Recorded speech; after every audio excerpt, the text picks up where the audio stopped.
for each agency, so that right from the beginning of the fiscal year, it is clear what you want to deliver, and the process we have to all put in all the stakeholders on board to really monitor the extent to which those performances indicate, what they call key performance indicators have been achieved.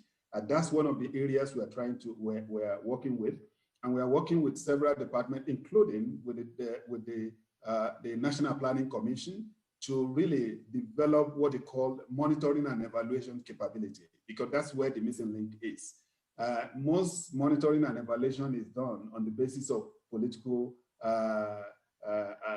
monitoring, but this is going to be purely what you call technical and real-time monitoring on the ground.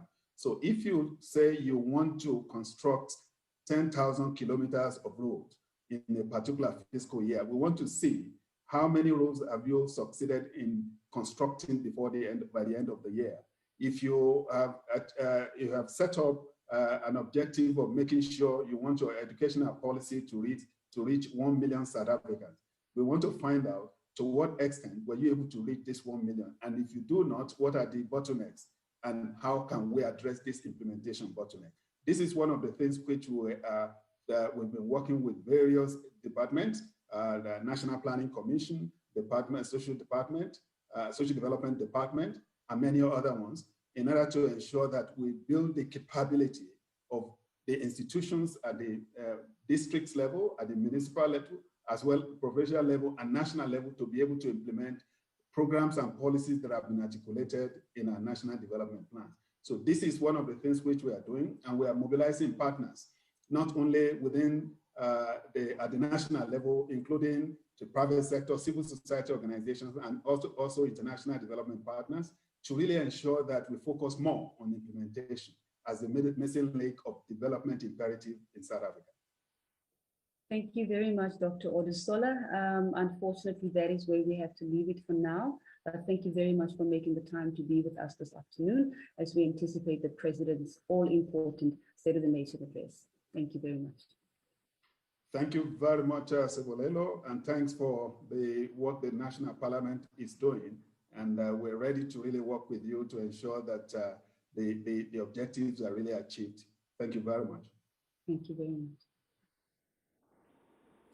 Viewers at home, a warm welcome. You are still watching the build-up to the 2021 State of the Nation address. We are exactly an hour and 25 minutes before President Cyril Ramaphosa take to the podium and address the nation. Viewers at home, with me now in studio, I am joined by the Deputy Chairperson of the National Council of Provinces, Ms. Sylvia Lucas. Ma'am, welcome to Parliament TV studios. Thank you very much, and good afternoon to our viewers.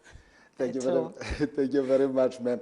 Ma'am, you have been given this role to lead this progressive process to review the 1994 Women's Charter. If you could briefly share with our viewers at home, just briefly, what the Women's Charter is, and also what are some of your observations and key findings thus far? The Women's Charter of 1994, I think when the CODESA negotiations was going on, there were a few women that was part of that and realized that there is not enough being said about the issues of women, and that is why they called what they called a convention, and after that convention developed the charter that was actually aimed with at least 12 ideas, 12 articles, where they want to make sure that issues of women are also being included in the negotiation process, and also that if the constitution of the democratic South Africa is developed, there is issues of women that is being addressed. And that is exactly how the Women's Charter came into being.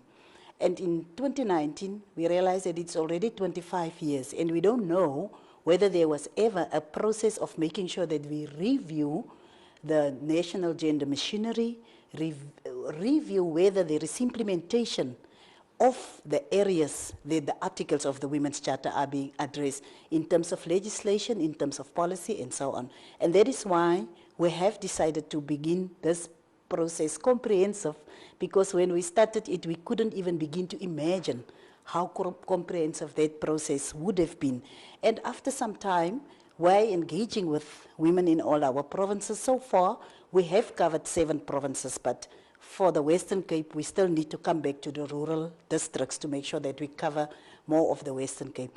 We have covered 7 provinces, and one of the areas that we have that is standing out for me is the fact that sometimes we are doing a lot of good, but we are not well communicating it to our people, and sometimes we don't make sure that particularly women in rural areas are also being touched and are also experiencing what we see as it is what they've been very good. And we know as a fact, it is a well-known fact that implementation of our policies, implementation of our legislation is sometimes a challenge. And that is the experience of women. And also what really stood out in this whole process is the extent of gender-based or the prevalence of gender-based violence in our areas, but also the socio-economic situation of women and young people, and as well as children in particular, in our country. So there is still a lot that needs to be done in terms of our areas, and we can see, if you look at the review of legislation since 1994, what have come up and so on, you can see there is a broad spectrum that have been covered. But in terms of the issues of implementation and what we got from the broad review process, the consultation, I will